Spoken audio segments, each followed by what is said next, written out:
દર્શક મિત્રો, હું છું પરમાર અનિશા. તમે જોઈ રહ્યા છો લોક સામના ન્યૂઝ. તો જોઈએ આજના સમાચાર લીલિયાથી. અમારા રિપોર્ટર દીપક ભટ્ટ સાથે. સંજય ખરાત પોલીસ અધિક્ષક દ્વારા લીલિયા પોલીસ સ્ટેશનની વાર્ષિક તપાસણી હાથ ધરવામાં આવી હતી.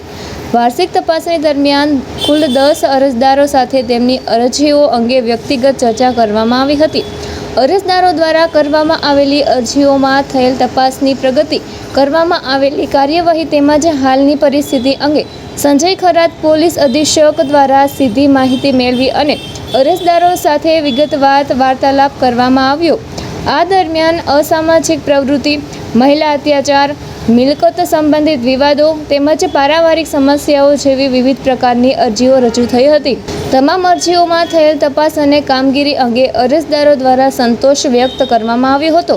સંજય ખરાત દ્વારા સંબંધિત અધિકારીઓને અરજીઓમાં યોગ્ય, નિષ્પક્ષ અને સમયસર તપાસ પૂર્ણ કરવા માટે જરૂરી સૂચનાઓ પણ આપવામાં આવી હતી. તો ફરી મળીશું એક નવા સમાચાર સાથે. ત્યાં સુધી જોતા રહો લોક સામના ન્યૂઝ.